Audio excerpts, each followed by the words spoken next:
La idea de que podamos reflexionar de forma inteligente sobre la naturaleza de los seres humanos es por lo menos tan antigua como la historia registrada. Lo que hoy llamamos ciencia social solo se deriva de la sabiduría antigua que llegó a transmitirse de forma oral, aunque sea una heredera distante. Lo que hoy significa la palabra ciencia social se deriva del latín socialis. Social es aquello perteneciente o relativo a la sociedad, término que llegó a desarrollarse con mayor plenitud en el siglo XVI, y también el término ciencia, que significaba simplemente conocimiento. La llamada visión clásica de la ciencia, que predomina desde hace varios siglos, fue constituida sobre dos premisas. Una era el modelo newtoniano, en el cual hay una simetría entre el pasado y el futuro. Era una visión casi teleológica. Al igual que Dios, podemos alcanzar certezas y por lo tanto no necesitamos distinguir entre el pasado y el futuro, puesto que todo coexiste en un presente eterno. La segunda premisa fue el dualismo cartesiano, la suposición de que existe una distinción fundamental entre la naturaleza y los humanos, entre la materia y la mente, entre el mundo físico y el mundo social espiritual. Alexandre Koyle. Dentro de la misma lógica observa el universo infinito de la nueva cosmología, infinito en duración así como en extensión, en el que la materia eterna, de acuerdo con leyes eternas y necesarias, se mueve sin fin y sin objeto en el espacio eterno. Heredó todos los atributos ontológicos de la divinidad, pero solo esos. Todos los demás se los llevó consigo a la divinidad con su marcha. Para Koyle, el mundo es el cosmos. De ahí que la finitud de la Tierra no era, por lo menos hasta hace muy poco, fuente del desánimo. El ideal y la visión de un progreso ilimitado extraía fuerzas de la infinidad del tiempo y del espacio. Pero la realización práctica del progreso en los asuntos humanos por medio del avance tecnológico dependía, primero, de la cognoscibilidad y segundo, de la explorabilidad del mundo, de la confianza en su finitud en ciertas dimensiones clave, especialmente su epistemología y geografía. De hecho, en general, se suponía que para lograr el progreso era necesario que nos liberáramos completamente de todas las inhibiciones y de las limitaciones en nuestro papel de descubridores dispuestos a descubrir los secretos más íntimos y a utilizar los recursos de un mundo que en realidad sí era alcanzable. Eso y descubrimiento podrían ser las palabras claves, pero hacen falta otros términos: ciencia, unidad, simplicidad, dominio e incluso el mismo universo. Para completar el lexicón.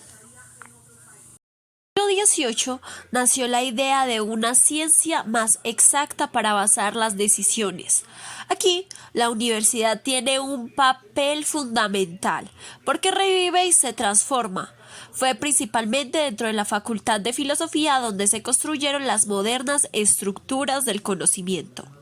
La historia intelectual del siglo XIX está marcada principalmente por esa disciplinarización y profesionalización del conocimiento, es decir, por la creación de estructuras institucionales permanentes diseñadas tanto para producir nuevo conocimiento como para producir a los productores de conocimiento. El acceso de las academias reales en el siglo XVII y XVIII y la creación de las grandes écoles por Napoleón reflejaban la disposición de los gobernantes para promover las ciencias sociales. En Italia y en Francia, el trastorno cultural provocado por la Revolución Francesa impuso cierta clarificación del debate. La presión por la transformación política y social había adquirido una urgencia y una legitimidad que ya no resultaba fácil contener mediante la simple proclamación de teorías sobre un supuesto orden natural de la vida social. Se sostuvo una solución en organizar y racionalizar el cambio social, pero para organizar y racionalizar el cambio social, primero era necesario estudiarlo y comprender las reglas que la gobernaban. En el curso del siglo XIX, las diversas disciplinas se abrieron como un abanico para cubrir toda una gama de posiciones epistemológicas.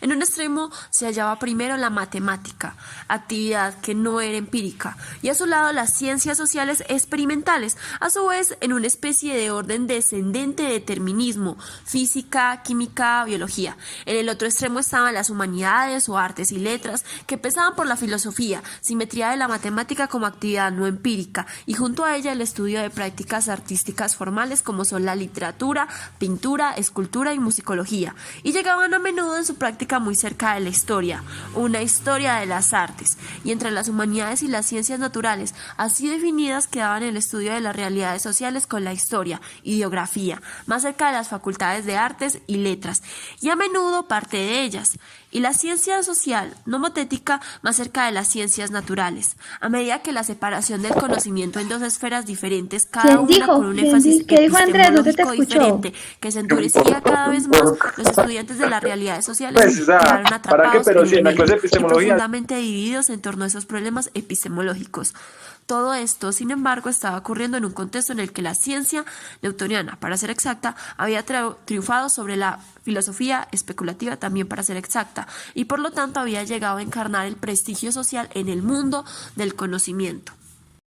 En el siglo XIX revivió el término física social. Permitiría la reconciliación del orden y el progreso al encomendar la solución de las cuestiones sociales a un pequeño número de inteligencias de élite con educación apropiada.